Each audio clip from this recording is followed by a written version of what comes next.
시편 46편. 하나님께서는 우리의 조력자시다, 피난처시다 하는 아주 평범한 그리고 고전적인 주제를 다루고 있는 장입니다. 그런데 하리로다, 뭐뭐 하지 않으리니, 또는 뭐뭐 하리로다 드높여 지리라 하는 식으로 미래형으로 서술하는 구절들이 군데군데 눈에 띄죠. 그래서 성경을 읽을 때 그 말씀들이 어느 시대에 적용되는 스토리들인지 그 시대를 엄격하게 구분해서 읽어야 한다고 주장하는 소위 세대주의자들은 예컨대 장차 대환란 시대에 일어나게 될 일을 지금 이 교회 시대에 적용한다거나 또는 구약 시대에 있었던 일들을 지금 이 시대에 적용한다거나 하는 것은 성경의 사실성을 뭉개고 그 증거력을 훼손하는 난센스다, 이렇게 주장하죠. 러크만 같은 사람들이 그런 대표적인 인물들인데, 예를 들어서 러크만 목사는 거기에 강이 있어 그 시내들이 하나님의 도성 그 지극히 높으신 분의 장막들의 성소를 즐겁게 하리로다 하는 4절 말씀 같은 것을 새 천년 시대에나 있을 일이라고 주장하면서 그 증거로 에스겔서 47장을 보라고 권고합니다. 에스겔서 47장은 예수 그리스도의 지상 재림과 함께 대환란 시대가 끝나고 새롭게 펼쳐질 천년 왕국 시대에 하나님의 성전에서 물이 흘러나와서 강을 이루고 그 강물이 이르는 곳마다 생명이 솟아나게 될 것을 예고하는 이야기로 되어 있는 장입니다. 예를 들면 하나님의 성소에서 흘러나온 물이 강을 이루고 그 강물이 사해로 흘러들어가면 사해가 죽음의 바다가 아니라 치유되어서 사해가 아닌 생해로 바뀐다. 또 사막으로 흘러들어가면 나무들이 자라나 사막이 더 이상 사막이 아니라 푸른 들과 숲으로 변하게 된다. 따라서 에스겔서 47장은 과거나 현재의 이야기가 아니라 명백하게 미래의 이야기다, 이렇게 주장하는 거죠. 그러나 그렇다고 해서 여기 시편 46편 4절에서 거기에 강이 있어 그 시내들이 하나님의 도성 그 지극히 높으신 분의 장막들의 성소를 즐겁게 하는 일이 반드시 에스겔서 47장이 말씀하는 미래의 천년 왕국 시대에만 있게 될 일이라고 예단하는 것이 과연 옳은 생각인가, 이렇게 단정하는 것은 무리입니다. 러크만 목사는 또 설령 땅이 치워져 없어진다 하여도 바다 한가운데로 산이 쓸려간다 하여도 하는 2절 말씀이라든지 또는 물들이 노하고 진동한다 하여도 셀라 하는 3절 말씀은 곧바로 다니엘의 70째 주에 해당하는 이야기라고 주장하죠. 그러면서 이런 구절들을 영적으로 적용하거나 은유적으로 해석하거나 또는 과거 사실로 설명하는 주석자들을 싸잡아서 비난하죠. 멍텅구리들이라고 비꼽니다. 그러면서 요한계시록 11장 19절을 봐라. 하나님의 성전 안에 번개들과 음성들과 천둥들과 지진과 거대한 우박이 있는 것을 사도 요한이 보지 않았느냐. 또 요한계시록 16장을 봐라.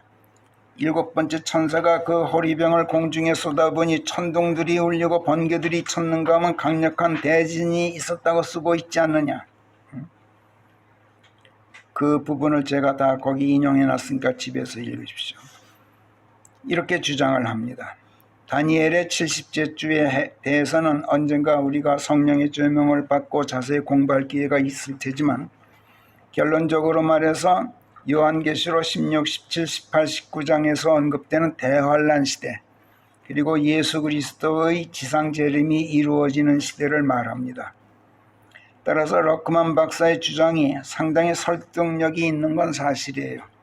그렇지만 그렇다고 해서 세대주의자들의 이런 주장대로 따른다면 시편 46편은 거의 모두가 대환란 시대와 천년왕국 시대에만 적용될 뿐 과거나 현재 또는 과거에서 현재에 이르기까지의 일들과는 전혀 무관한 것이 되게 되어버리고 맙니다. 이래서 문제가 있습니다. 예를 들어 그분의 주장대로 한다면 시편 46편은 이런 내용이 됩니다. 시편 46편을 전체를 세대주의적 입장에서 한번 제가 읽어볼게요. 장차 대지진이 일어나서 땅은 치워져 없어지고 산들은 바다 한가운데로 쓸려 들어갈 것이다. 바다가 쓰나미를 일으켜서 물들이 노하고 흉흉해질 것이다. 또 산들이 솟아올라 진동하는 등 이루 말할 수 없는 재앙들이 일어날 것이다. 그러나 하나님께서 우리의 피난처여 힘이신 가운데 그런 재앙의 현장에 곧바로 나타나셔서 즉시 도우시는 조력자가 되어주실 것이므로 우리는 조금도 두려워할 필요가 없다.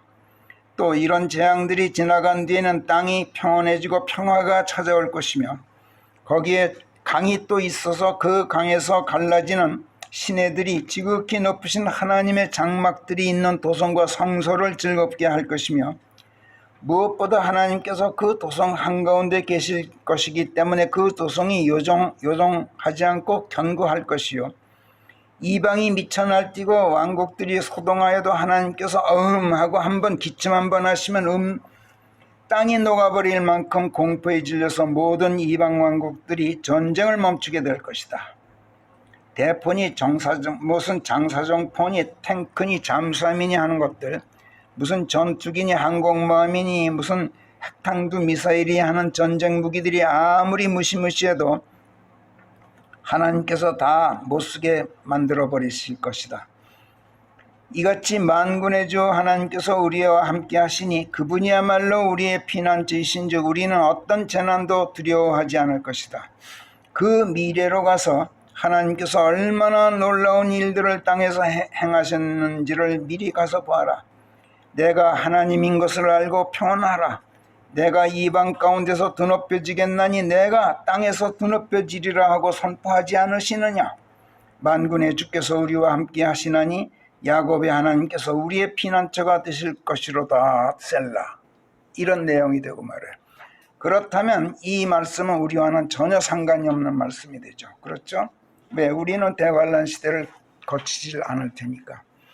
그래서 러크만 목사는 결론적으로 시편 46편은 유대인들에게나 적용되지 우리에게는 아무 상관이 없는 장이다. 이렇게 결론을 내려버립니다. 과연 그럴까요? 일리는 있어요. 일리는 있지만 성경은 이런 시대가 반드시 도래하게 되어 있다고 예고를 하지만 그러나 그렇다고 해서 여기서 언급되고 있는 사실들을 다 미래에만 있게 될 일로 몰아붙이는 것은 세계 역사를 이끌어 가시는 하나님의 역사하심을 기술하는 성경 말씀들을 너무 부주의하게 읽기 때문에 몰라서 하는 소리예요. 예를 들어서 1절은 하나님께서는 우리의 피난처의 힘이시니 고난의 현장에 곧바로 나타나시는 조력자시로다 하고 말씀해요. 7절도 만군의 주께서 우리와 함께 하시나니 야곱의 하나님께서 우리의 피난처시로다 하고 말씀해요. 11절에서 또 한 번 이 말씀을 반복하죠. 자, 과거, 현재, 미래의 시간성을 뛰어넘는 하나님의 속성을 지금 현재 시제로 서술하고 있는 거예요. 하나님께서는 이런 분이시다, 이런 뜻이에요. 과거에만 우리의 조력자고 피난처셨던 것도 아니고 미래에만 그러신 것도 아니고 과거, 현재, 미래를 꿰뚫어서 시간성을 뛰어넘어서 늘 하나님께서는 항시적으로 그런 분이시다. 이렇게 서술하고 있단 말이에요. 심지어 하나님께서 전쟁들을 멈추게 하시고 활을 꺾고 창을 부러뜨리고 불 속에서 병거를 태워버리시는 일도 미래라는 시간은 물론이고 언제라는 시간으로도 제한하지 않고 서술하고 있어요.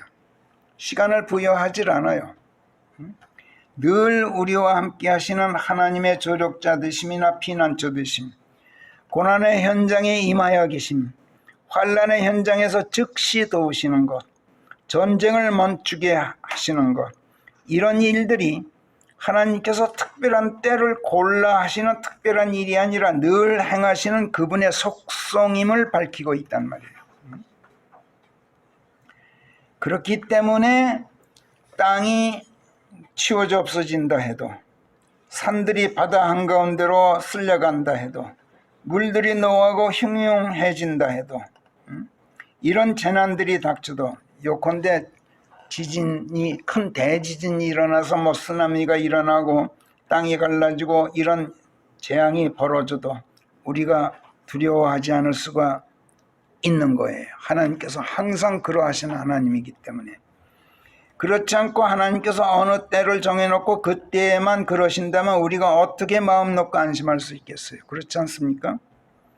또 거기에 강이 있어 그 시내들이 하나님의 도성, 그 지극히 높으신 분의 장막들의 성소를 즐겁게 하리로다 하는 4절 말씀도 세대주의자들의 주장대로 요한계시록 22장 1절에서 언급되는 하나님의 보호자, 곧 어린 양의 보호자에서 발언한 수정같이 순수한 생명수의 강에만 적용한다면 미래의 영원 시대에 있게 될 일로만 해석하고 영적으로 적용하거나 은유적으로 해석해서는 안 된다고 그들은 주장하는데, 그런 식으로라면 예수께서 요한복음 4장에서 사마리아 여인과의 대화 중에 14절에서 이런 말씀을 하시죠. 누구든지 내가 주게 될 물을 마시는 자는 결코 목마르지 않으리라. 내가 그에게 주게 될 물은 그의 안에서 영원한 생명 안으로 들어가게 하는 물이 샘솟아 오르는 우물이 되리라. 이렇게 말씀하셨어요. 그렇다면 이걸 어떻게 해석해야 돼요? 이 말씀은 예수께서 주시는 말씀들을 받아 물 마시듯이 그 말씀들을 받아 마시면 그 말씀들이 우리 안에서 영원한 생명의 원천이 될 뿐만 아니라 그 말씀들이 사람 안에 하나님의 영으로 자리 잡고 들어와 앉아서 계속 샘솟는 우물처럼 그 영이 다른 사람들에게 생명을 나누어주는 우물이 된다. 이렇게 은유적으로 표현한 말씀이었어요. 내가 너에게 주는 물을 마시면 그것이 우물이 된다. 이 말은 생명의 원천이 될 뿐만 아니라 계속 샘솟아 오르기 때문에 남에게 나눠줄 수 있는, 다 같이 너 혼자만 마시는 물이 아니라 너희에게서 생명이 나눠져 나가는 그런 우물이 될 것이다. 이런 은유적으로 표현한 말씀이었단 말이에요. 따라서 내가 주게 될 물을 마시는 자는 결코 목마르지 않으리라 하신 이 말씀은 영적으로 적용해야 할 말씀이지 물질적으로 또는 육신적으로 적용할 수 있는 말씀이 아니에요. 마찬가지로 거기에 강이 있어 그 시내들이 하나님의 도성, 그 지극히 높으신 분의 장막들의 성소를 즐겁게 하리로다 하는 4절 말씀도 영적 적용과 은유적 해석이 얼마든지 가능한 말씀이에요. 무엇보다 하나님의 도성이 뭐예요? 우리 지난주 공부했죠. 요한계시록 21장에서 하나님께로부터 하늘에서 내려오는 새 예루살렘으로 예수 그리스도의 신부인 우리 그리스도인들을 말한다고 우리가 배웠죠. 그리스도인들의 몸은 성령께서 들어와 사시는 하나님의 성전이라고 성령께서 고린도전서 6장 19절에서 선포하셔요. 하나님의 말씀들을 마치 물 마시듯이 받아 마시면 그 말씀들과 함께 성령께서 우리 안으로 들어와서 우리 안에 거처를 정하시고 사시는 가운데 생명의 원천이 되어주셔요. 성령께서. 따라서 성경 말씀들을 시간의 잣대로 재고 함부로 시대별로 쪼갤 것이 아니라 시공을 초월해 계신 가운데 시간과 공간의 제약을 뛰어넘고 일하시는 하나님의 그 역사하심의 연속성, 또 항시성, 이걸 절대로 무시해서는 안 돼요. 그러니까 세대주의자들은 그걸 무시해요. 조각조각 그냥 싹둑싹둑 시대별로 말씀을 잘라버려요. 예를 들어 6절 같은 데서 그분께서 음성을 바라시니 땅이 녹았도다 하고 미래가 아닌 과거 시제로 서술해요. 물론 사도 요한처럼 미래로 시간 여행을 한다면 이것이 과거가 아니라 미래의 일이 될 수도 있어요.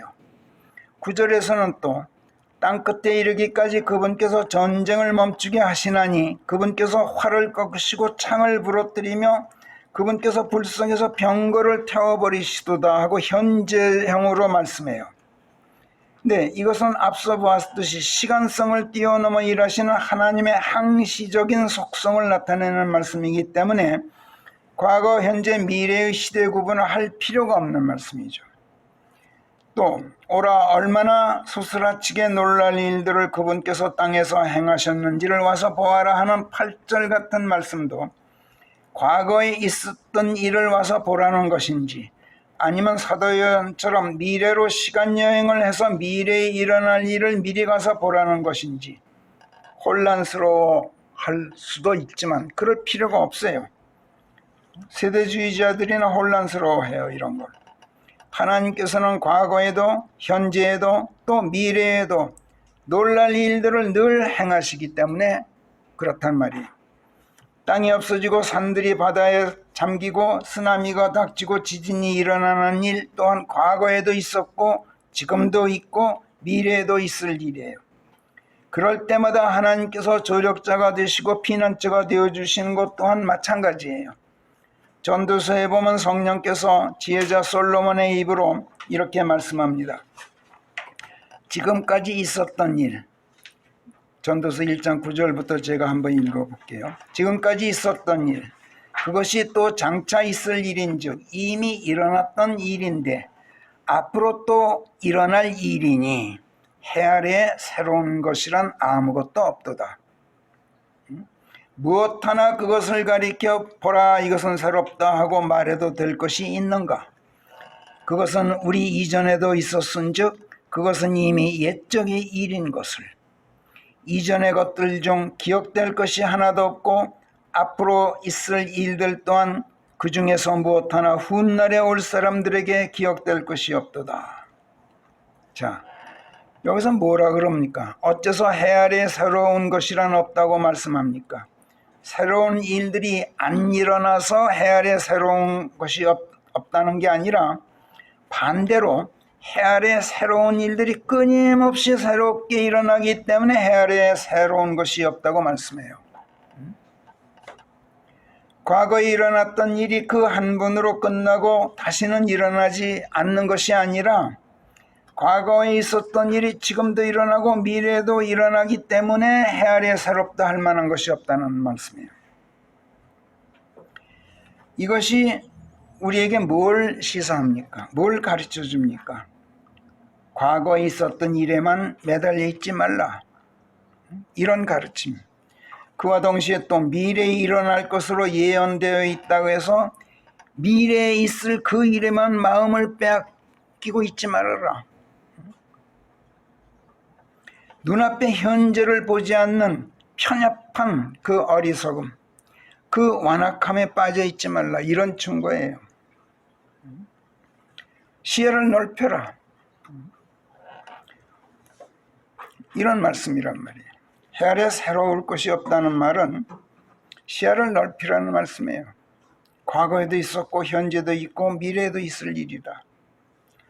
5.16 혁명 후에 제3공화국이 수립되었는데 그 이전에 서울 부산 간에 꼬불꼬불 자동차 2대 겨우 다니기도 어려운 국도 하나밖에 없었어요. 그래 제3공화국 정부가 경부고속도로 건설계획을 발표했어요. 그 당시 반대 여론이 얼마나 드세는지 지금도 기억이 생생해요. 과거에 집착하고 현재에만 매달려 있기를 고집하는 환경보호론자들이 국민 여론을 오도했기 때문에 그래요.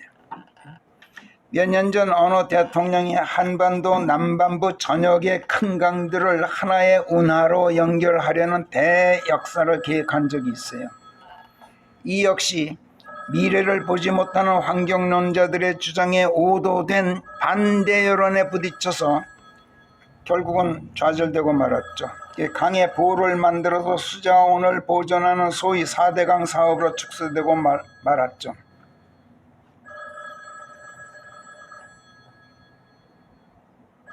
이런 몰상식한 사람들이 있어요.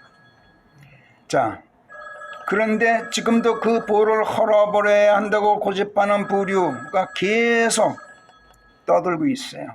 그런가 하면 한편에서는 보존해야 한다고 주장하는 부류가 아직도 논쟁이 끊이질 않고 있잖아요. 그러나 경부 고속도로는 건설되었어요. 반말년 역사를 자랑하는 대한민국의 해 아래에 놀랍도록 새로운 일이 일어났단 말이에요. 그러나 그 새로운 일이 그때 그 한 번으로 끝났습니까? 아니죠. 동서남북 곳곳에 종행으로 계속 새로운 고속도로들이 새로 건설되어 왔어요. 지금까지. 그래서 대한민국에서 도로 건설 사업은 이제 해 아래 새로운 일이 아니에요. 언젠가는 두고 보세요. 남한만이 아니라 서울 신의주간, 서울 원주간, 서울에서 강릉 거쳐 함경북도 회령까지 새로운 고속도로들이 쏙쏙 건설될 거예요. 언젠가는.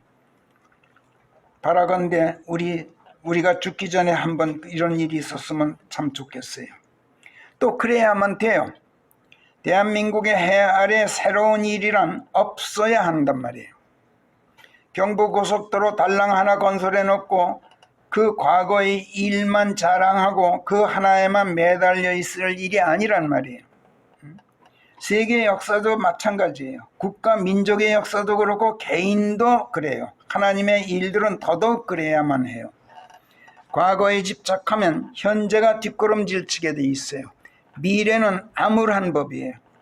과거에 집착하는 사람들은 그것 말고는 변변히 내세울 것이 없어서, 새롭게 내세울 게 없어서 그러는 거예요. 그래서 과거에만 집착해요. 그런 사람들은 자신들의 과거 능력과 업적을 자랑하기에 급급할 뿐이에요. 미래 비전을 보일 능력이 없어서 그러는 사람들이에요. 나라도 그렇고 사회도 그렇고 개인도 마찬가지예요. 보세요. 이태리나 그리스, 이집트 같은 나라 어떻습니까? 그들은 폐허가 되어버린 그들 조상들의 과거 문화 유산들만 관광상품으로 팔아먹기에 급급하다가 나라 경제 기반을 다 허물어뜨린 나머지 어떻게 됐어요? 창피스럽게도 후진국 신세를 면치 못하게 되었어요. 이집트가 세계를 지배했고 바빌론, 아시리아, 페르시아가 세계를 호령했죠. 그리스, 로마가 세계를 평정했어요. 그렇지만 어떻게 됐습니까? 폐허더미가 되어버린 사원들, 궁전들, 무덤들만 황량한 흔적으로 남아있을 뿐이에요. 그렇죠? 그리고 그걸 관광상품으로 팔아먹고 살아요. 그들은 한때 세계를 제패하는 데에는 성공했어요. 그러나 후손들을 성공시키는 데는 모두 실패했어요. 나라도 그렇고 민족도 그렇고 개인도 마찬가지예요. 조상 떡만 보고 살려고 하는 후손들 절대로 성공하지 못해요. 과거의 영화를 자랑하는 사람, 허물어져가는 현재를 과거의 망령으로 커버하기에만 급급한 사람들이에요. 더 나은 미래로는 한 발짝도 내딛지 못해요. 지난 정부 정권들이 그랬잖아요. 과거 잘못을 끄집어내고 그것만 부각시키면서 비난하고 헐뜯기에만 열심인 정부였어요. 전 정권보다 조금이라도 나은 정책을 확립하고 실행할 실력이 없어서 그랬던 거예요. 책임감도 없고 사명감도 없고 비전도 없는 데다가 사리사욕에만 눈이 어두워서 그랬단 말이에요. 정치보복을 위해 적폐청산인가 뭔가 하는 정치구호를 외쳤죠. 과거사 들추기에만 열중했던 그 무나무개 정권, 얼마나 나라를 망쳐놨습니까? 우리가 지난 몇 년간 실감나게 경험했어요. 그들은 그러다가 어떻게 됐어요? 그들 스스로 이루 말할 수 없이 고약한 적폐들을 잔뜩 쌓아놓고 쫓겨났어요. 새로 바뀐 대통령은 또 어떻습니까? 이것저것 지적받을 때마다 전 정부는 어땠느냐 반문하면서 과거사 들추기에 또 바빠요. 못된 전 정부보다 잘하라고 국민이 뽑아주는데 왜 자꾸 그 못된 전 정부 잘못만 끄집어내는 겁니까? 대통령이라는 사람이. 하나님께서 이사야서 43장 18절에서 뭐라 그러시는지 한번 보세요. 이사야서 43장 18절 같이 읽어봐요. 시작. 이전의 일들은 너희가 기억하지 말지니 옛적의 일들은 생각하지도 말라. 얼마나 단호합니까? 내가 옛날엔 한때 이랬었지. 제발 그러지 말라는 거예요. 그리고 뒤이어 19절 20절에서 같이 읽어봐요. 시작. 보라 내가 새 일을 행하리니 바야흐로 그것이 나타날 것인즉 너희가 그것을 알아야 하지 않겠느냐. 나는 심지어 광야에도 길을 뚫고 사막에도 강들을 만들고자 하노라. 내가 택한 내 백성에게 마실 것을 주려고 내가 광야에 물을 대고 사막에 강들을 내는 것인즉 들판의 짐승들이 나를 공경하게 될 것이요 용들과 올빼미들이 그리하게 되리라. 자, 들판의 짐승들이 하나님을 칭송하게 될 텐데 인간들은 그러질 않는다는 거야. 하나님께서 늘 우리를 위해서 새로운 일들을 하시는데도 하나님께서는 과거사를 들춰내질 않으셔요. 끊임없이 새로운 일들을 구상하고 그 일을 집행하기만 바쁘셔요. 그래서 해 아래 새로운 것이란 없어요. 그래야만 해요. 어저께 해가 떴다 해서 오늘 다시 뜨지 않는다면 어떻게 되겠어요? 어저께 해가 밝게 떴으면 오늘은 더 밝게 떠야 하지 않겠습니까? 그래야 어저께 움텄던 새싹이 오늘 자라나죠. 그리고 내일 열매 맺을 것 아닙니까? 이사야서 42장 9절 10절이 또 다음과 같이 말씀해요. 그래서 하나님께서는 오늘도 내일도 해가 새로 뜨도록 하셔요. 그래서 해 아래에 새로운 것이란 없다. 비록 이제까지 없었던 일을 새로 행하시더라도 하나님께서는 갑자기 졸지에 행하시는 법이 없어요. 반드시 미리 예고하셔요. 좋은 일이건 나쁜 일이건 반드시 사전에 알려요. 홍수를 보내건 지진을 일으키시건 태풍을 보내건 반드시 조짐을 먼저 보여주신단 말이야. 왜? 두 가지 이유가 있어요. 첫째는 대비하고 조심하라고. 둘째는 하나님의 역사하심을 사람이 가로채지 못하게 하려고. 그분께서 받아야 할 영광을 사람이 찬탈하지 못하게 하려고 그러셔요. 이사야서 42장 9절 10절에서 이렇게 말씀해요. 보라 이전의 일들은 이미 이루어졌은즉 새로운 일들을 내가 선포하리니 그것들이 일어나기 전에 내가 그것들을 너희에게 미리 이야기해 주리라. 보세요. 뭐든지 미리 알려주셔요. 좋은 일이건 나쁜 일이건. 바다로 내려가 항해하는 너희들아 그리고 그 안의 모든 자들아 새 노래를 주께 불러드리라. 묵은 노래 부르지 말고 새 노래를 불러라. 섬들아 그리고 그 거민들아 땅끝에서부터 그분을 칭송하여 노래하라. 새 노래로. 바다로 내려가 항해하는 자들이란 해상무역으로 상품 교역을 하는 상인들을 말해요. 그들은 지난날 주로 종교 집단들과 상품 거래를 했어요. 왜? 누구보다 돈이 많고 누구보다 사치스러운 생활을 하는 자들이 종교 집단을 이끄는 자들이었기 때문에 그랬어요. 그 사람들 그 돈 다 어디서 났겠습니까? 신자들 피 뽑아 먹는 자들이 종교 지도자들 아닙니까?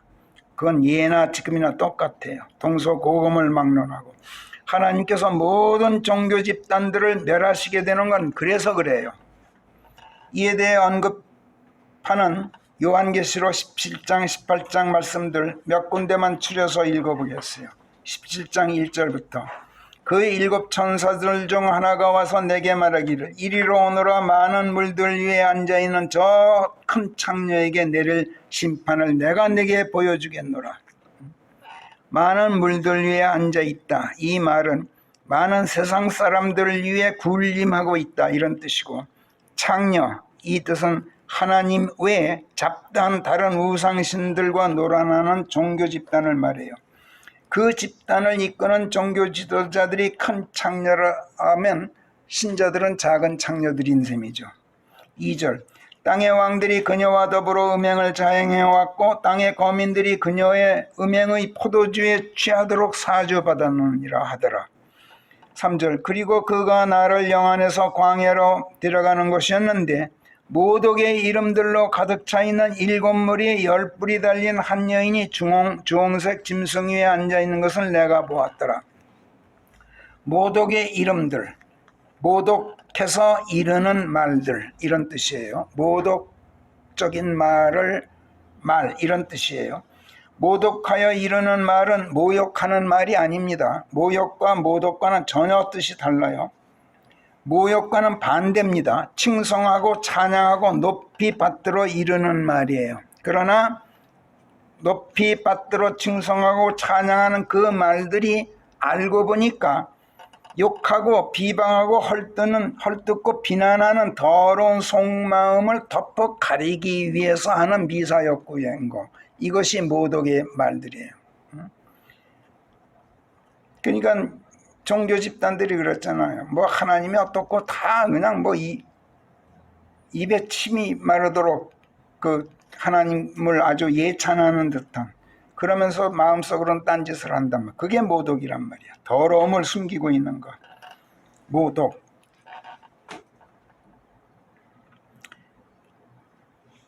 기독교라는 이름의 종교가 그렇다고 우리가 배웠어요. 하나님께서 성경에서 그렇게 지적해요. 그 다음에 주홍색 짐승, 이거 용이라고 일컬어지는 사탄을 일컫는 말이에요. 4절 그 여인은 또 자주색 옷과 주황색으로 차려입었고 황금과 보석들과 진주들로 치장했으며 이렇게 화려한 생활을 해요. 종교 집단 지도자들. 그녀의 음행으로 인한 혐오스러운 것들과 더러운 것들이 가득 찬 황금잔을 손에 들고 있더라. 천주교 미사 때 가보세요. 지금도 신부가 황금잔 들고 미사 때마다. 그리고 그녀의 이마에 한 이름이 쓰여 있기를 신비 대바빌론 창녀들과 땅의 혐오스러운 자들의 어미이라 하였더라.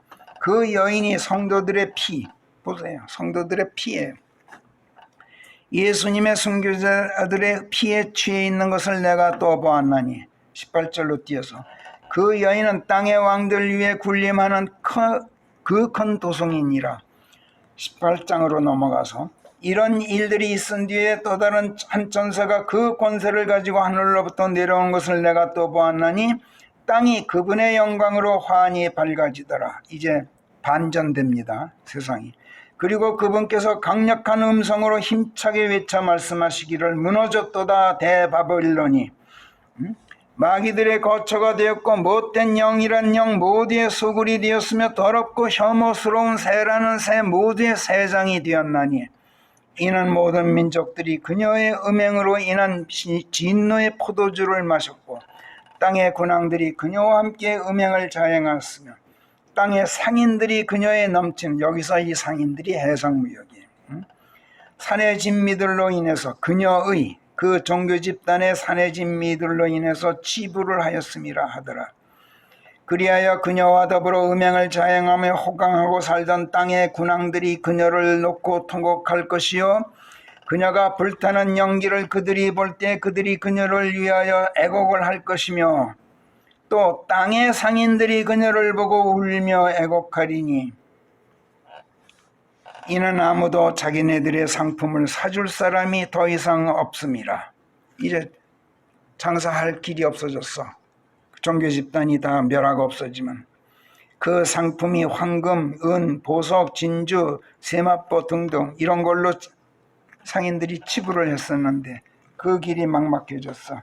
그러나 그 상인들에게 아까 이사야서 42장에서 너희들 새 노래로 세상이 바뀌었다. 종교 집단에 하고 너희들이 장사해가지고 치부하던 시대는 이제 지났다. 지금 그렇게 경고했단 말이야. 집에서 마저 다 읽어보세요. 18장 끝까지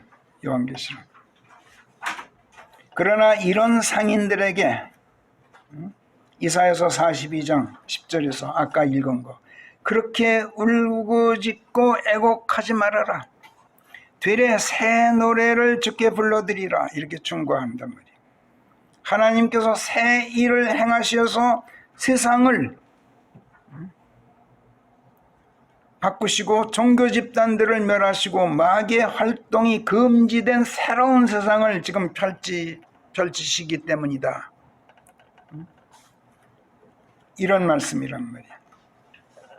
하나님께서는 인류 문명의 발달이 인류 자신의 능력과 지혜의 열매인 것처럼 스스로 자랑하고 자만하지 못하게 하시려고, 또 그 모든 것을 하나님의 공로로 돌리고 칭송하고 찬양하도록 하시려고, 너희가 잘나서 문명이 발달하고 문화가 발달한 줄 아느냐? 그게 아니다.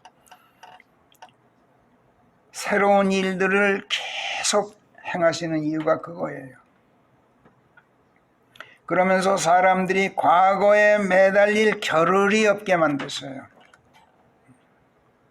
새로운 일들을 계속 일으키세요. 놀랍도록,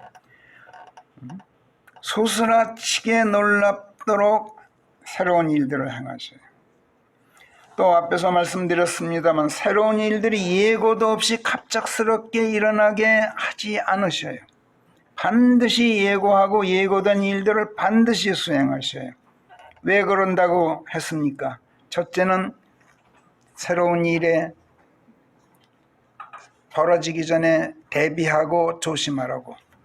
둘째는 사람들이 하나님의 역사하심을 가로채지 못하게 하려고, 그분의 영광을 찬탈하지 못하게 하려고 그러신다고 했어요. 그러나 성경을 도외시하는 사람들은 이걸 몰라요. 하나님께서 그런 자들에게는 당신께서 하시는 일들을 숨기셔요. 숨기려고 숨기시는 게 아니라 그들이 몰라서 숨기시는 거예요. 그래서 하나님께서 끊임없이 새로운 일들을 행하시기 때문에 해 아래 새로운 것이란 없다는 사실, 과거에 일어났던 일이기 때문에 오늘도 내일도 다시 새로 일어날 수 있다는 사실, 그러므로 과거를 보고 오늘을 경계하고 미래를 대비하는 지혜를 성경을 읽는 사람들이나 있지, 성경을 읽지 않는 사람들은 그런 지혜가 없어요. 과거에만 매달려 있다가 예상하지 못한 환란에 처해요. 그들은 낭패를 당한단 말이에요. 세상에서 일어나는 일들은 그 모두가 하나님께서 행하시는 일들이에요. 그렇기 때문에 세상에서 일어나는 일들은 과거, 현재, 미래가 따로 없어요. 연속선상에 있어요. 한 줄로 끼어 있어요. 시대들이 조각조각 끊어져 있는 게 아니란 말이에요. 오늘은 어제의 연장선상에 있고 내일은 오늘의 연장선상에 있잖아요. 그러나 성경을 읽지 않는 사람들은 이걸 몰라요. 그래서 그들이 무슨 나쁜 일을 당하면 뭐라 그래요? 재수가 없어서 갑자기 우발적으로 일을 당한 것처럼 말을 하죠. 그 원인이, 사고를 당한 원인이 사전에 이미 잉태되어 있었다는 사실을 그들은 도외시해버려요. 그래서 이전에도 없었고 이후에도 있지 않을 그야말로 전무후무한 대환란, 그 대환란이 누구에게 적용되는 환란입니까? 성경을 읽지 않는 사람들이나 당하는 환란이죠.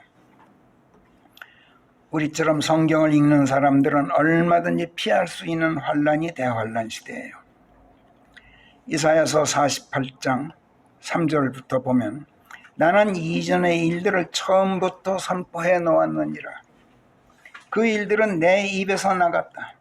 내가 그 일들을 제시하였느니라. 그 일들을 졸지에 행하였나니 그 일들이 일어났느니라. 졸지에 행하였지만 사전에 다 예고해놨다. 그런데 네 목이 쇠심줄이요 네 이마가 노쇠여서 너희가 고집스럽다는 것을 내가 알고 있었기에 내가 말하기를 내 우상이 그 일들을 행하였다. 조각해서 만든 내 형상, 주조해서 만든 내 형상이 그 일들을 명령해 놓았다 하지 못하게 하려고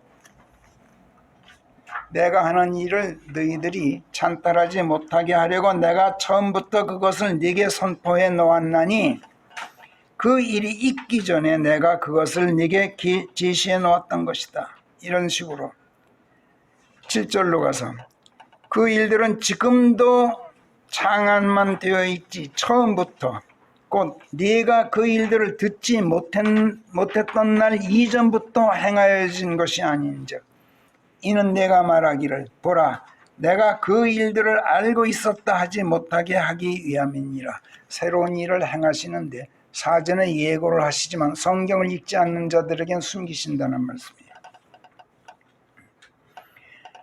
그래서 성경을 읽지 않는 사람들은 때를 분별하는 지혜가 없어요. 오늘 성령께서는 시편 46편을 통해서 우리더러 그런 이교도들처럼 때를 분별하는 지혜가 없는 그런 어리석은 자들이 되지 말고 때를 읽을 줄 알아라. 너희가 날씨는 분별할 줄 알면서도 왜 때를 분별하는 지혜는 없느냐고 예수께서 종교인들에게 일갈하신 걸 우리가 기억하죠. 그래서 성령께서 성경에서 들려주시는 이 이야기들도 세대주의자들처럼 과거 이야기다, 아니다, 미래 이야기다 하고 논쟁하는 것 참 부질없는 짓이에요.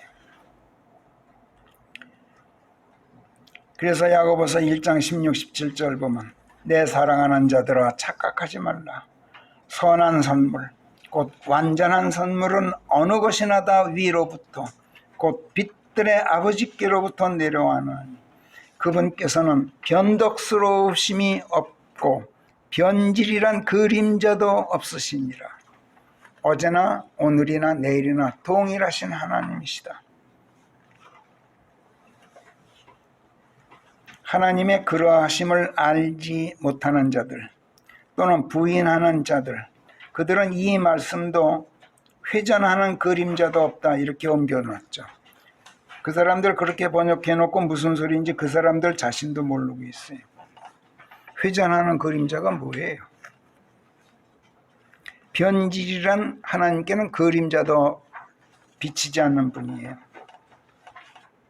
따라서 시편 46편 말씀들도 과거에 있었던 일들이면서 지금도 일어나고 있고 장차 미래에도 있을 일들을 노래하고 있는 말씀들이라는 것을 알고 과거에 있었던 일이기 때문에 장차에는 더더욱 확실하게 있을 일들이라는 것을 우리가 마음에 담고 읽어야 지금 성령께서 이 말씀을 통해서 의도하시는 가르침들을 우리가 받을 수가 있게 돼요. 시편 46편으로 돌아가서 이것을 이제 확인해 볼 텐데 1절 보세요. 하나님께서는 우리의 피난처의 힘이시니 고난의 현장에 곧바로 나타나시는 조력자시로다. 성경에 여호와 이레라는 말씀이 있죠.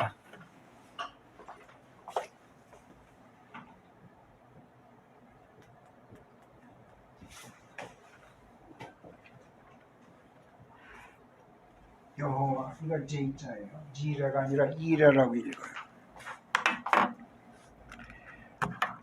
이 제자를 라틴식으로 읽으면 그래요. 예수도 지저스라고 영어는 읽지만 예수라고 우리가 발음하죠. 아브라함이 하나님의 명령에 순종해서 아들 이삭을 모리아산으로 데리고 올라갔어요.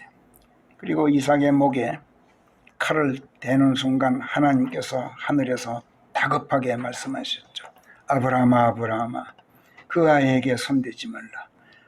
어떤 짓도 그 아이에게 하지 말라. 네가 내 아들 내 외아들도 마다하지 않고 내게 아끼지 않는 것을 내가 보았다. 네가 하나님을 두려워한다는 것을 내가 이제 알았다. 아브라함이 손을 멈췄어요. 그리고 눈을 들어서 뒤돌아보니 어떻게 됐어요? 뿔이 덤불에 걸려서 옴짝달싹 못하고 있는 수량 한 마리가 있는 거였어요. 그래서 이삭 대신 그 수량을 잡아서 하나님께 번제로 드렸어요. 그리고 나서 아브라함이 그것을 여호와 이레라고 이름 지어 불렀는데 그 의미가 뭐예요? 하나님께서 늘 보고 계신다. 하나님께서 늘 보살피신다. 이런 뜻이란 말이에요. 역경에 처할 때 하나님께서는 늘 고난의 현장에 계셔요. 그리고 뒤로 미루는 법 없이 즉시 즉각 도우셔요. 이게 여호와 이레라는 뜻이에요. 이처럼 과거의 조력자셨던 하나님께서는 지금은 아니다, 장차 그러하실 것이다 운운하는 사람들, 이런 논쟁들이 얼마나 부질없고 어리석은 일인지 우리가 알 수 있죠. 그러나 여러분 명심하세요. 하나님께서는 아무에게나 덮어놓고 여호와 이레이신 것이 아니에요. 성령께서 신명기 4장 5, 6, 7절에서 모세를 통해서 이렇게 말씀하셔요. 보라, 너희가 그대로 실행토록 하려고 내가 법령들과 법도들을 주 내 하나님께서 내게 명령하신 그대로 너희에게 가르쳤노라. 그러므로 그것들을 지켜 행하라. 실로 이것이 민족들의 목전에서 너희의 지혜요 너희의 명철이니 그들이 이들 모든 법령들을 듣고 말하기를 이 위대한 민족은 정말로 지혜롭고 명철한 민족이로다 하게 되리라. 실로 어떤 민족이 그렇게 위대하여 우리가 그분을 불러 의탁하는 모든 일들 안에 계신 우리 주 하나님 같이 그들이 하나님을 자기네들에게 그렇게 가까이 모시고 있겠느냐. 모세가 이렇게 백성에게 설교를 했어요. 그들도 신은 있어. 그렇지만 우리처럼 이렇게 하나님께서 가까이 와 계신 민족이 어디 있겠느냐. 이렇게 말하고 있어요. 하나님께서는 멀고 먼 우주 박새째 하늘에 계셔요. 그렇지만 고난에 처할 때 그분을 신뢰하고 그분을 불러 의탁하면서 부르짖는 사람에게는 아무나가 아니에요. 하나님을 신뢰하고 그분을 불러 의탁하는 사람에게는 하나님께서 그렇게 멀리 계시면서도 그 사람 안에 들어와 계셔요. 가까이 계시는 정도가 아니라 아예 안에 들어와 계신다는 거예요. 이것을 다윗이 체험하고 사무엘기하 22장에서 이렇게 간증해요. 22장 2절부터 20절까지 또 시편 145편 17, 18절 시간 관계상 지금 여기서 다 읽을 수 없으니까 집에서 읽으세요. 고난의 현장에 곧바로 나타나시는 저력자이신 하나님을 증거하는 말씀들이야. 근데 그게 과거에도 얼마든지 그러셨고 현재도 그러시고 미래에도 그러실 하나님이신 것을 증언하는 말씀들을 제가 몇 군데 뽑아놨으니까 집에서 찾아 반드시 읽으세요. 자, 시편 46편 2절로 가보겠어요. 그러므로 우리가 두려워하지 않으리니 설령 땅이 치워져 없어진다 해도. 자, 앞에서 말씀드렸습니다. 피터 러크만 박사 같은 세대주의자들은 이런 모든 일들이 대환란 시대에 있을 일들이라고 주장해요. 과거에는 또 현재에는 이런 일이 있지 않다는 얘기야. 과연 그렇습니까? 주께서 나의 목자시니 내게 부족함이 없으리로다 하고 노래하는 저 유명한 시편 23편. 주의 막대기와 지팡이가 저를 안독게 하나니 어떤 해악도 저는 두려워하지 않겠나이다 하는 이 말씀. 언제 그러겠다는 겁니까?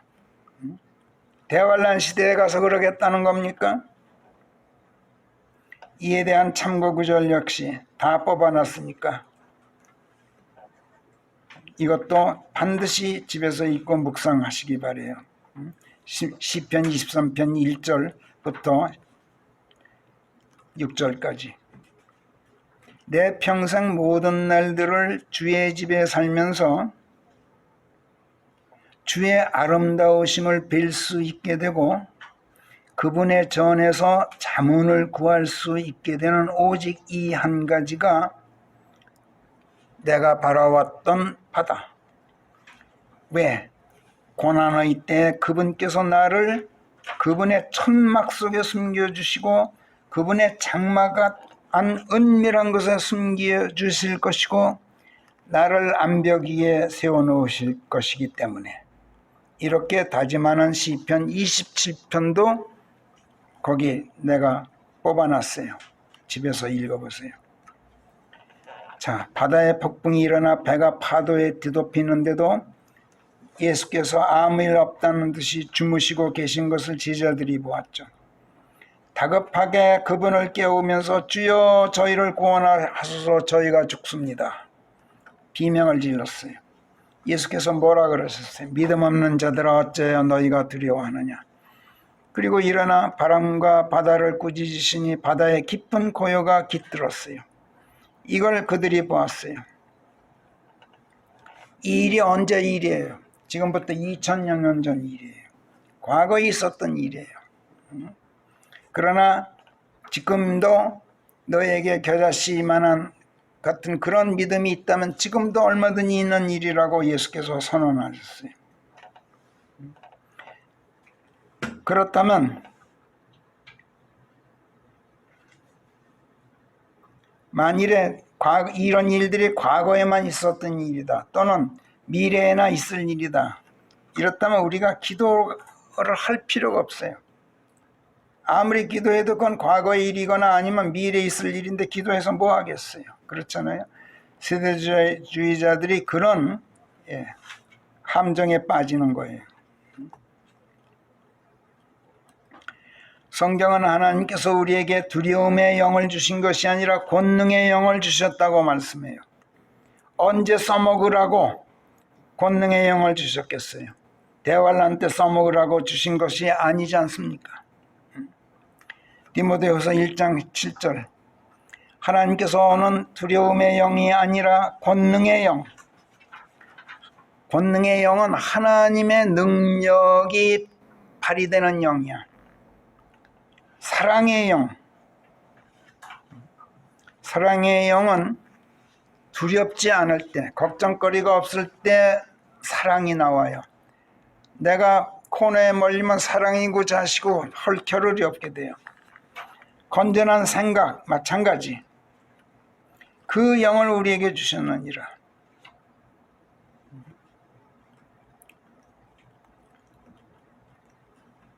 히브리서 13장 5절부터 6절까지 말씀도 마찬가지 참고 구절이에요. 자, 시편 46편으로 돌아가서 3절 물들이 노하고 산들이 진동한다 해도 대지진이 일어날 때의 상황이에요. 바다 밑에서 대지진이 일어나서 물들이 노하고 흉흉해지더니 무시무시한 쓰나미로 후쿠시마를 덮쳤던 거, 완전히 폐허로 만들었던 것, 불과 10여 년 전 일본에서 있었던 일이에요. 한번 과거에 있었으니 다시 일어날 일이 아니라고 덮어둘 수 있겠어요? 하나님의 약속대로 의가 거하고 있는 새 하늘과 새 땅을 우리가 기다리고 있다고 해서 베드로후서 3장 10절에서 그러나 주의 날은 밤에 도둑과 같이 닥치게 되어 있다. 그 날에는 하늘들이 경음과 함께 사라지고 기초 성분들이 뜨거운 열에 녹아버릴 것이며 땅과 그 안에 만들어져 있는 것들 또한 불에 타 없어지게 되는 그런 대환란이 우리와는 상관없는 일이라고 해서 우리가 아무 대비도 않고 있어도 되는 것일까? 성령께서 말씀하셔요. 11절부터 모든 것들이 녹아 없어질 것을 생각해서라도 너희가 전적으로 거룩한 생활 태도와 신성 안에 있기 위하여 어떤 부류의 사람이 되어서 하늘들이 불부터 녹아 없어지고 기초성분들이 뜨거운 열에 녹아버리고 말게 될 그 하나님의 날이 임하기를 기다리며 너희가 서둘러 대비하고 있어야 마땅하지 않겠느냐. 상관없는 대환란 시대가 우리 그리스도인들과 상관없는데도 하나님의 날이 임하기를 기다리며 서둘러 대비하고 있으라고 공고하고 계셔요. 문제는 때를 아는 지혜, 이게 없으면 대비를 못해요. 이거는 비단 대환란만이 문제가 아니에요. 하루하루 매 순간이 그래요. 내일 무슨 일이 있을지 오늘 하나님께서 조짐을 보여주셔요. 그럼 내일 일 당하지 않으려면 오늘 조심해야 돼요. 그리고 어저께 있었던 일이에요. 몸소 체험했어요. 그렇다면 그걸 망각하지 말고 준비하고 있어야 돼요. 오늘을 조심하고 내일을 대비해야 된단 말이에요. 왜? 어저께 있었던 일이 오늘도 있을 수 있고 내일도 있을 수 있기 때문에. 산이 솟아올라 진동한다? 과거에 있었던 일이에요. 엘리야가 이세벨을 피해서 동굴에 숨어 있을 때 하나님께서 뭐라 그러셨어요? 엘리야야, 내가 여기서 무엇을 하느냐? 엘리야가 변명했어요. 저요, 지금까지 하나님을 위해서 매우 열성적이었죠. 주의 언약을 버리고 주의 제단을 헐고 주의 선지자들을 죽인 자들을 내가 응징하고 이제 도망쳐 나왔습니다. 그들이 지금 제 목숨을 노리고 있기 때문에 제가 숨어 있습니다. 그러자 하나님께서 뭐라 그러셨어요? 너 앞으로 나가서 산 위에 올라가서 내 앞에 한번 서봐라. 그리고 하나님께서 휙 한번 지나가시니까 강한 바람이 주 앞에서 산들을 갈갈이 찢었어요. 바위들을 산상조각냈어요. 과거에 있었던 일이에요. 그 뒤에 지진이 일어나서 산들이 솟아오르면서 진동했어요. 이게 어째서 대환란 시대나 있을 일입니까? 과거에 있었던 일인데 대환란 시대에도 있겠죠. 얼마든지 있을 수 있어요. 그러나 과거에 이미 있었던 일이에요. 그래서 해아래 새 것이란 없는 법이에요. 지금부터 2900년 전에 열왕기상 19장에서 실제로 일어났던 일이에요. 이런 일 지금이라도 일어나지 않고 1년 뒤, 10년 뒤, 100년 뒤라고 일어나지 말란 법이 있겠어요? 근데 사람들이 그걸 망각해요. 열왕기상 19장 9절부터 제가 쭉 뽑아놨으니까 그것도 다시 한번 읽어보세요. 성령께서 욥의 입으로 욥기 9장 3, 4, 5, 6절에서 말씀하시는 것도 꼭 읽어보세요. 예레미야가 4장 23절부터 26절에서 또 증언하고 있는 바도 있어요. 여기서 특히 유의할 일은 끝에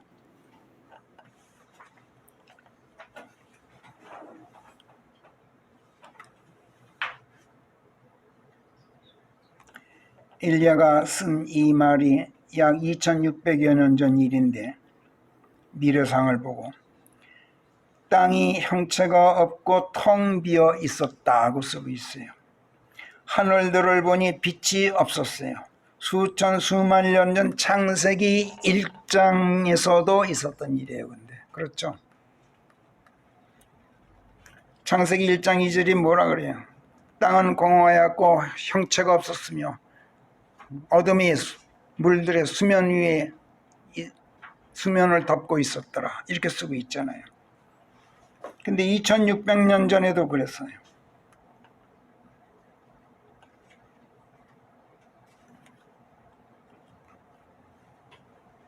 장차 미래에도 있을 일이에요. 땅 전체가 황량하게 될지어다 하고 명령하실 거야. 돌이키지도 거기서 발을 빼지도 않으시겠다고 예레미야서 23장 27, 28절에서 말씀하셔요. 31절까지 집에서 읽어보세요. 미가서 1장도, 나홈서 1장도, 요한계시록 16장도 다 제가 뽑아놨어요. 이거 고르는데 제가 일주일 걸렸어요. 시편 46 편으로 돌아가겠어요. 나머지 4절부터 11절까지 더 설명할 필요 없이 지금까지 충분히 조명받고 설명드렸어요. 강이 있어 그 시내들이 지극히 높으신 분의 성소를 즐겁게 하리라. 4절 말씀에 대한 관련 구절이에요. 주께서 나의 목자시니 하는 그 유명한 시편 23편, 또 시편 36편, 이사야서 8장 6절부터 8절까지 등등.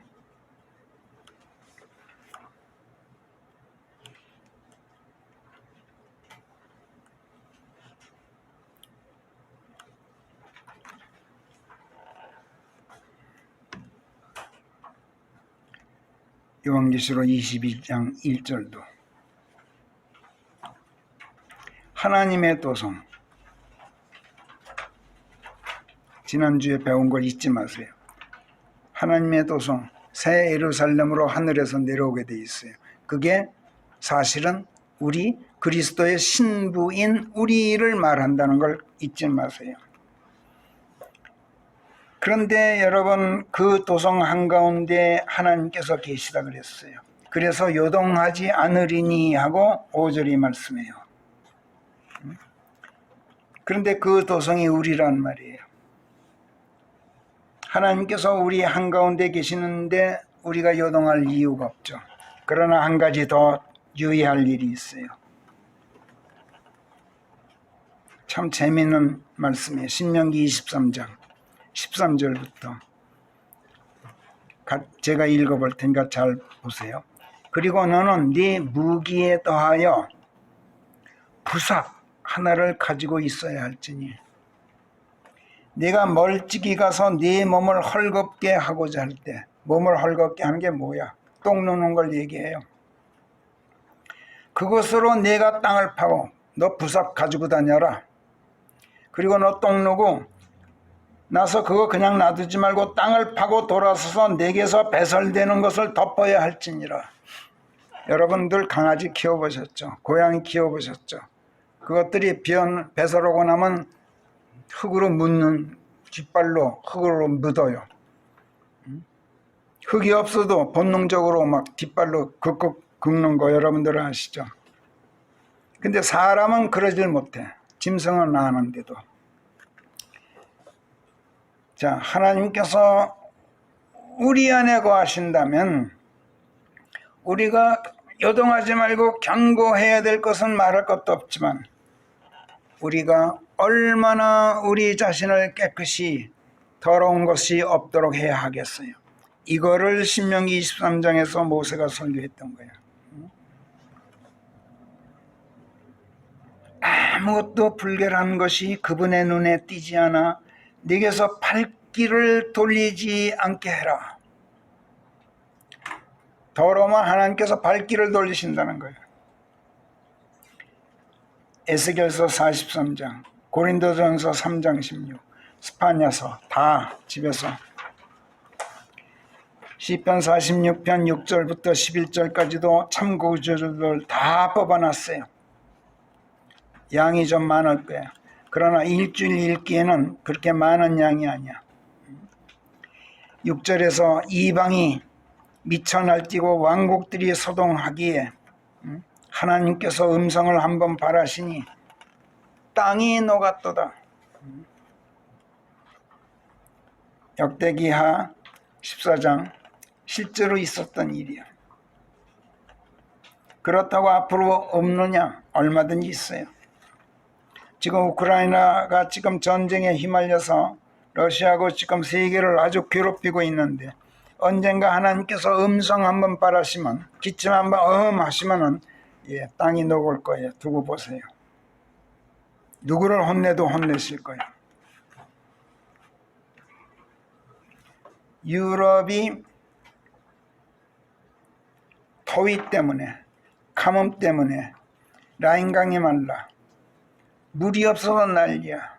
그 문명을 자랑하는 그 선진국들이 2주일 동안 샤워를 못했대. 서양 사람들 냄새가 얼마나 납니까? 그 사람들 어떻게 살까? 참 상상만 해도 그거 하나님께서 왜 그러시는지 여러분 곰곰이 생각해 보세요.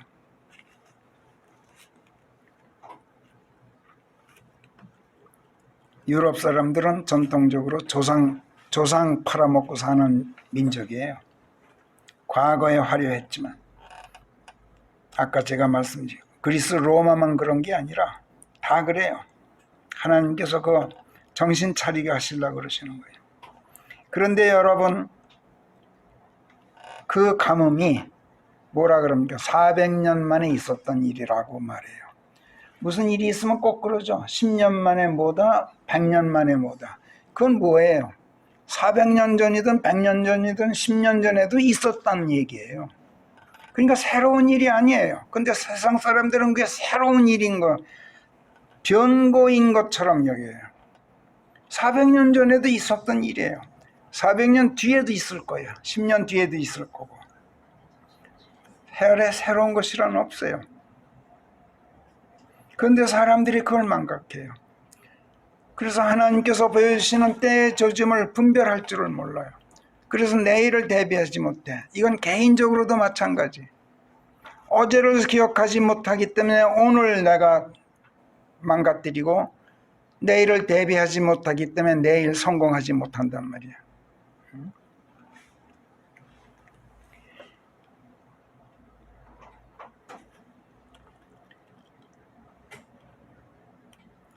음성을 바라시니 땅에 녹았도다.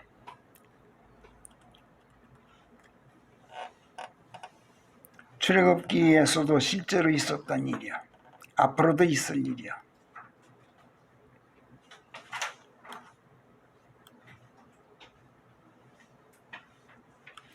얼마나 놀랄 일들을 그분께서 땅에서 행하시는지를 와서 보아라. 심지어 하나님께서 전쟁을 멈추게 하시는 일, 이거 지금부터 3500년 전에도 있었어요. 여호수아 때. 근데 전쟁을 멈추시게 한다 이러면 이건 전부 사람들 100이면 100 세대주의자들이 아니더라도 이거는 이 다음 일로만 알아요.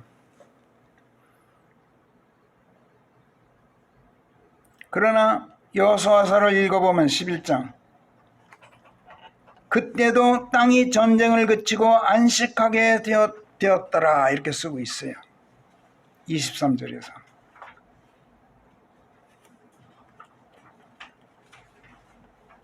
그렇다면 아무리 세상이 뒤숭숭하고 전쟁에 휘말려도 결국은 전쟁은 끝나게 돼 있고 평화는 오게 깃들게 돼 있어요.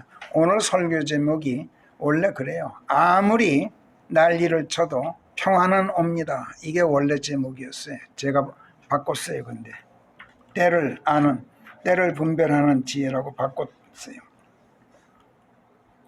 그렇다면 그 평화를 하나님께서 전쟁을 거두시고 평화를 임하도록 하시려면, 임하도록 하나님께서 하시도록 하려면, 코로나 끝내고 이 땅에 건강한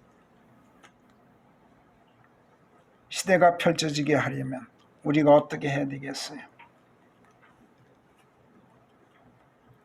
답은 뻔하죠.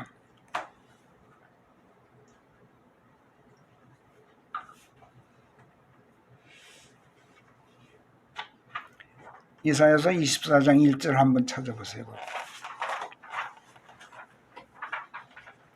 24장 1절. 보라, 주께서 땅을 비우시니 그것을 폐허로 만들어 버리시나니 그것을 뒤엎으시고 그 거민들을 흩날려 버리시느니라. 그런데 이것은 백성에게만 일어나는 것이 아니라, 유대의 민족만 그런 게 아니라 제사장에게도 일어나게 될 일이요. 제사장이 누구예요? 우리 아닙니까? 종뿐만 아니라 그의 주인도 똑같이 당하게 되며, 계집종이 당하듯이 그 여주인도 마찬가지며, 물건을 사는 자나 파는 자나 다 함께 당하게 되고, 하나님께서 보내시는 고난은 남녀노소 신분 고하를 막론하고 누구에게나 해당되는 재앙이에요.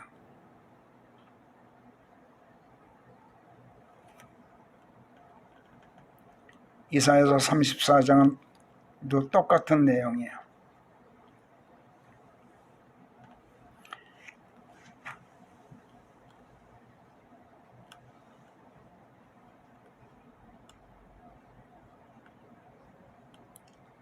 집에서 다 읽으실 수 있겠죠?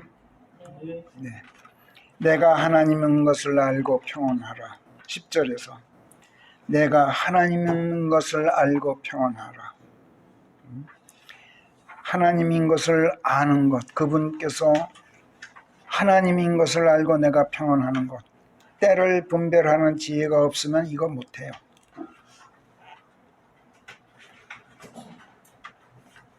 지난날 그분께서 하나님이신 것을 알고 사람들이 어땠는지, 또 앞으로 어떻게 할 것인지 그 참고 구절들 다 제가 뽑아놨어요. 여러분, 때를 아는 지혜, 하나님의 말씀이 여러분 안에 거하고 있지 않으면, 여러분의 안에 말씀들이 있더라도 그 말씀들이 생동감을 가지고 살아 역사하지 않으면 여러분 그 지혜 나오지 않습니다. 지혜는 하나님을 두려워함이 지혜의 시작이다, 명철의 시작이다. 그런데 그 시작이란 말, 하나님을 두려워해야 명철이 생긴다, 지혜가 생긴다, 이 뜻만이 아니에요.